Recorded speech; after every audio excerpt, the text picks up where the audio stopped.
Hi friends, good morning. This is Tulasi. Welcome to daily blogs. ఇన్ని రోజులు నేను post అయితే వీడియోస్ ఏమీ చేయలేదండి. ఎందుకంటే నేను మ్యారేజ్ కోసం అనేసి 1 వీక్ 10 డేస్ అయిపోయిందనమాట. ఊరు అది వెళ్ళి మా మామయ్య కొడుకు మ్యారేజ్ అనమాట. మా అమ్మకి 5గురు అన్నయ్యలు. అందులో మూడవ అన్నయ్య పెద్ద బాబు తిననమాట. దీని పేరు వచ్చేసి చంద్రశేఖర్. అమ్మాయి పేరు పెళ్లి కూతురు పేరు వచ్చి నందిని అనమాట.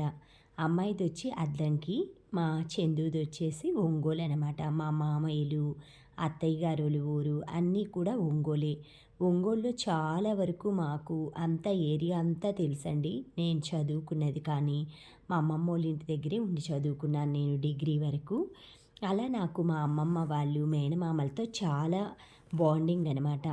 అందుకనేసి నాకు ఏ ఫంక్షన్ అయినా కూడా ఇంట్లో పెళ్ళిలాగే అందరితో అటాచ్మెంట్ ఉంటుంది కదా. మామూలుగా అమ్మమ్మ వాళ్ళ ఇంటికంటే హాలిడేస్కి అలా వెళ్తుంటాము. కానీ నేను అక్కడే 7th క్లాస్ నుంచి చదువుకున్నాను.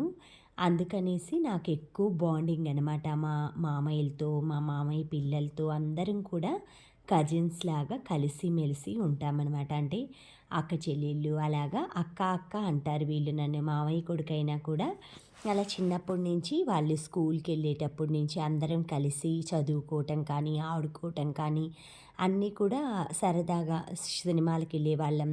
దసరాకు వస్తే మాకు ఊరేగింపు అవి జరుగుతాయి, కనకదుర్గమ్మవి అవి. అందరం కలిపి పారవేటకి వెళ్ళటం అన్నీ కూడా చక్కగా అందరం ఎంజాయ్ చేసేవాళ్ళం. అలా ఎప్పుడో ఒకసారి ఇలా ఫంక్షన్స్కే కదండి అందరం కలిసేది అనేసి విడివిడిగా అయితే ప్రతి ఒక్కరి ఇంటికి వెళ్ళటానికి ఎక్కువగా మనకి టైం కూడా ఉండట్లేదు. వెళ్ళాలన్నా కూడా వాళ్ళు అందరూ కూడా ఒకే చోట ఉండదు కదా. ఒక్కొక్కరు ఒక్కొక్క చోట జాబ్స్ అని అలా వెళ్తూ ఉంటారు కదా.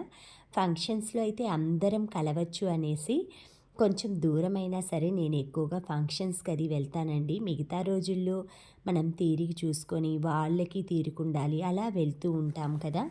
ఇలా అందుకని ప్రతి ఒక్క ఫంక్షన్ అయితే దూరమైనా సరే మా హస్బెండ్కి సెలవు ఇవ్వకపోయినా నేనైనా సరే అటెండ్ అవుతాను. ఫస్ట్ దేవుడికి పెట్టుకునే రోజండి. దేవుడికి 5 రోజుల ముందు నుంచే పెళ్లి కొడుకుని చేయటం అలా స్టార్ట్ చేశారు. ఇది వచ్చేసి వాళ్ళ నాన్న వాళ్ళు చేస్తారనమాట. మా మేనమామ భార్య చనిపోయింది. మూడో మేనమామ భార్య. ఇంకా తను చనిపోయి 3 ఇయర్స్ 4 ఇయర్స్ అయిందనమాట. అందుకే మా మేనమామ మమ్మల్ని అందరినీ కూడా చాలా బాగా చక్కగా చూసేవాడనమాట. వెళ్ళినప్పుడు ఆప్యాయంగా పలకరించేవాళ్ళు. ఎవ్వరికైనా సరే వాళ్ళ ఇంటికే వెళ్ళేవాళ్ళం. ఎక్కువ మాకు 5గురు మేనమామలైనా ఈ మేనమామని ఇంటికి ఎక్కువగా వెళ్ళేవాళ్ళం అనమాట.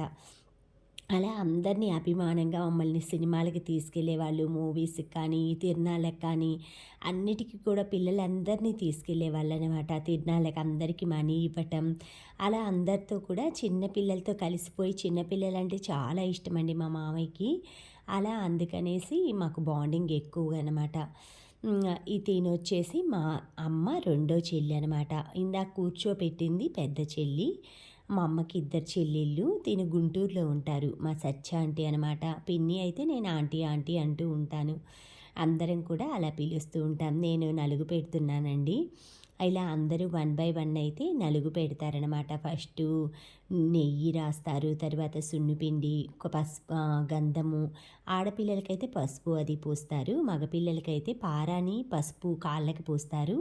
మిగతా అంతా నెయ్యి సున్నిపిండి అలాగా రుద్దుతారు. నేనైతే ఎక్కువగా అలా రుద్దుతూ ఉంటానండి. మసాజ్ నవ్వుతూ ఉన్నాడనమాట అక్క చిన్నగా అన్నట్లుగా. ఇంకా సరే కుంకుమ అది పెట్టి ఇలా మొత్తం అయితే నలుగది పెడుతున్నానండి. మాకు ఇలానే చేస్తూ ఉంటారనమాట. అందరికీ కూడా నలుగు పెట్టేప్పుడు చక్కగా నెయ్యి సున్నిపిండి అలాగా పూసి కాళ్ళకి చేతులకి అన్నిటికీ పూసి కుంకుమ అది పెద్దది అయ్యింది అని అంటే కొంచెం సరి చేస్తున్నామన్నమాట. ఫొటోస్ వాళ్ళు ఏంటంటే మనం సాంప్రదాయాలు అవి పక్కన పెడితే ఫొటోస్ వాళ్ళు స్టైల్గా చూయించటానికి వాళ్ళు రకరకాలవి సృష్టిస్తూ ఉంటారండి. నలుగు పసుపు కుంకుమ అంటే ఎక్కువగా కుంకుమ పెట్టడం పసుపు అవన్నీ కదండి. కానీ వాళ్ళు ఏంటంటే కొంచెం కిందకి పూయండి, కొంచెం పైకి పూయండి అనేసి ఎక్కువగా చెప్తూ ఉంటారనమాట. మనం చేసే పని మీద కాన్సంట్రేషన్ లేకుండా పక్కన వాళ్ళు చెప్తూ ఉన్నారనుకోండి, మనకేంటంటే చేసే పని మీద దృష్టి అనేది తగ్గుతూ ఉంటుంది. ఇలా మొత్తం అయితే నలుగు అది పెడుతూ ఉన్నానండి.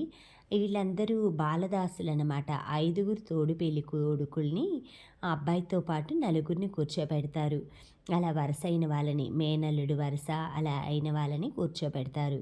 ఇలా కుంకుమ అన్నీ పెట్టేసి, అక్షంతలు అవి వేసి మొత్తం అయితే 1 బై 1 పెడుతూ ఉంటారండి. ఈ విధంగా నలుగైతే అయిపోయింది. అందరికీ కూడా వాడికి పూస్తుంటే నాకు బుయ్యి అంటున్నారండి పిల్లలు. అందుకని అలా పూసేసి అందరికీ అయితే ఒక్కసారి ఇస్తున్నా. వీళ్ళందరూ మా మేనమామలనమాట. మా పెద్ద మామయ్య, మూడో మామయ్య టవలేసుకుల్లా ఆ మామయ్య కొడుకే అనమాట తిను. నాలుగో మామయ్య, టోపీ పెట్టుకున్న నాలుగో మామయ్యని మా నాన్న చెల్లెల్ని కూడా ఇచ్చామనమాట ఆయనకి. ఈయన ఐదో మామయ్య అనమాట లాస్ట్. టోపీ పెట్టుకున్న ఇటువైపు రెండో మామయ్య. వీళ్ళందరిని అయితే ఒకసారి చూపిస్తున్నాను. ఈ 5గురు మా మేనమామలనమాట. మా అమ్మకి అందరూ అన్నయ్యలు. ఆ తర్వాత అంతా దేవుడికి నలుగది పెట్టుకున్నాక కొండకెదురు నడుస్తారనమాట. అప్పుడు సాంబ్రాణి అది వేసుకొని మొత్తం అంతా కొండకెదురు నడిచి అక్కడ వేప చెట్టు దగ్గర ముగ్గు అది వేసి ప్రసాదం వడపప్పు పానకం పంచొచ్చి తలంబ్రాల బియ్యం కలుపుతున్నామండి. భోజనాలు అవి వచ్చేసి కళ్యాణ మండపంలో అనమాట. అక్కడ చిన్న ఫోటో సెషన్, అక్కడే భోజనాలు. ఇంటి దగ్గర తలంబ్రాలు ఇలా ముత్తైదువుల చేత 9 మంది 5గురు అలాగా కలిపేసేసుకొని మొత్తం ప్రతానం బాక్సు అన్నీ కట్టేసి భోజనం అది చేసి ప్రతానం తీసుకొని అమ్మాయి వాళ్ళ ఇంటికి వెళ్తామన్నమాట. తలంబ్రాల బియ్యం ఇవన్నీ కూడా పెళ్ళికి వెళ్ళేప్పుడు తీసుకెళ్తాము. కానీ ఇలా ముత్తైదువులందరి చేత పసుపు, ఆవు నెయ్యి, ఆ తర్వాత బియ్యం అన్నీ కూడా బియ్యం ముక్కలు లేకుండా వేరి పెట్టుకుంటాము ముందుగానే. ఇవి వచ్చేసి 2 మానికల తవిడనమాట బియ్యము. ఇవి పోసేసి దీంట్లో ఒక కొబ్బరి చిప్ప, జాకెట్ ముక్క, తాంబూలం అవి పెట్టి మూట కట్టేసి పక్కన పెట్టేస్తామన్నమాట. ఈ విధంగా అబ్బాయి తరఫు నుంచి తలంబ్రాల బియ్యం అవి వెళ్తాయి. 5గురిని ఫోటోకి తీస్తాను, చేయి పెట్టమంటున్నాను అనమాట. ఈ విధంగా చక్కగా అందరం కూడా తలంబ్రాల బియ్యం అవి కలుపుతూ ఉన్నామండి. మొత్తం కూడా సరదాగా ఉంటుందండి. పెళ్ళంటేనే సందడి, సంతోషం, సంబరం అలా ఉంటుంది. అందులో అందరూ తెలిసిన వాళ్ళ చుట్టాల మధ్య పెళ్ళంటే ఎంతో ఆనందంగా సరదాగా ఉంటుంది కదా. అందరూ కూడా పువ్వులు పెట్టుకోవటం, సరదాగా పువ్వులు తెచ్చి కట్టుకోవటం, జళ్ళు వేసుకోవటం, కుచ్చులు వేసుకోవటం, పువ్వులు ఎక్కువ పెట్టుకుంటామండి మేము ఫంక్షన్స్లో. ఇలా సరదాగా అయితే అందరం రెడీ అయ్యి అయితే అమ్మాయి వాళ్ళ ఇంటికి ప్రతానం అవి తీసుకొని ఒక వెహికల్ వెళ్ళింది. అబ్బాయితో పాటు మేమందరం అయితే పెళ్ళికి వెళ్తూ ఉన్నామన్నమాట. ఈ విధంగా అయితే మొత్తం సరదాగా పెళ్ళిళ్ళు అయితే చక్కగా పార్టిసిపేట్ చేస్తారండి. అందరూ కూడా నగలు, మనకి చీరలు ఇవన్నీ కూడా పెళ్ళిళ్ళు ఫంక్షన్స్లో కట్టుకోవటానికే కదండి. చాలామందికి రకరకాల నగలు అవి ఉంటాయన్నమాట. కానీ పెట్టుకోవట్లేదు. సేఫ్టీ పర్పస్ గోల్డ్ కూడా ఎక్కువ పెట్టుకోవట్లేదండి. ఎక్కువ ఫంక్షన్స్కి ఇలా బయటికి వెళ్ళేప్పుడు గోల్డ్ ఐటమ్స్ తక్కువ పెట్టుకోండి. తిను మ్యారేజ్ వచ్చేసి టెంపుల్లో చేసుకుంటానని మొక్కున్నారట. మ్యారేజ్ అయిపోగానే రిసెప్షన్ వచ్చేసి అక్కడే పెద్ద కళ్యాణ మండపం లాగా బుక్ చేసేసుకొని చేసుకున్నారు. ఫొటోసు, వీడియోసు కెమెరామ్యాన్ వీళ్ళందరూ తీస్తున్నారండి. నేనైతే చిన్న చిన్న బిట్స్, స్నాప్స్ షేర్ చేద్దామనేసి తీసుకుంటున్నాను, మామూలుగా సెల్ఫీ లాగా. కానీ వీడియో వాళ్ళు ఇచ్చేసరికి చాలా టైం పడుతుంది కదా, వీడియో ఫొటోస్ ఇవన్నీ. పెళ్ళి ఫొటోస్ అవైతే మేమందరం పెళ్ళికొడుకు పక్కనే ఉన్నామండి. ఎదురుగా తీసేవి మాకు కొన్ని తీయగలిగాం. కానీ మేమున్న ఫొటోస్ అయితే నిదానంగా పోస్ట్ చేయాలి. ఇంకా గౌరమ్మ పూజ, సీతారాములకి పూజ అన్నీ చేయిస్తూ ఉన్నారండి. జీలకర్ర బెల్లం అవి పెట్టి పూజారి గారు. అమ్మాయిది వచ్చేసి అద్దంకి అనమాట. అమ్మాయి కూడా బాగా చక్కగా నవ్వుతూ అందరిలో కలిసిపోతూ ఉందన్నమాట. ఇంకా ఇద్దరికీ కూడా మాకు పాదపీడనం అంటారు కదా! కాళ్ళు అవి బొటన వేలు అబ్బాయి కుడి బొటన వేలుతో, అమ్మాయి ఎడమ బొటన వేలుని అలా తొక్కుతూ అలా 3 టైమ్స్ అలా ప్రెస్ చేస్తారు. ఆ తర్వాత జీలకర్ర బెల్లం పెట్టుకోవటం, తెరచాప అంటారు కదా! అవి కట్టేసి తాళిబొట్టు కట్టటం, మంగళ్యధారణ అనమాట. ఇవన్నీ మనకి జీలకర్ర బెల్లం పెట్టగానే తలంబ్రాలు బట్టలు మార్చుకోమని పంపిస్తారండి. వైట్ డ్రెస్ అది. అబ్బాయి వాళ్ళకి అమ్మాయి వాళ్ళు, అమ్మాయి వాళ్ళకి అబ్బాయి వాళ్ళు పెడతారు. ఆ తర్వాత వచ్చాక మాంగళ్యధారణ అనేది అవుతుంది. జీలకర్ర బెల్లం మాత్రం కరెక్ట్‌గా ఎగ్జాక్ట్‌లీ ముహూర్తం టైం ఉంటుంది కదా! 8:36 అనమాట. ఖచ్చితంగా అందరం కూడా సెల్లులు, వాచెస్ పెట్టుకొని కరెక్ట్‌గా ఆ టైంకి జీలకర్ర బెల్లం పెట్టించారండి పంతులు గారు. మనకి మాంగళ్యధారణ కొంచెం అటు ఇటు అయినా చేయొచ్చు కానీ, జీలకర్ర బెల్లం మాత్రం ఖచ్చితంగా ముహూర్తం టైంకి మన తలపైన తమలపాకులో పెట్టి జీలకర్ర బెల్లం నూరుతారు ముందుగా. అవైతే పెట్టిస్తారనమాట. ఈ విధంగా అయితే ప్రతి పెళ్ళి కూడా ప్రతి ఒక్కరిది ఈ విధంగానే జరుగుతుందని చెప్పలేము. ఒక్కొక్కరు వాళ్ళ సాంప్రదాయాలు వాళ్ళ వాళ్ళ పద్ధతుల ప్రకారం అలా జరుగుతూ ఉంటాయి.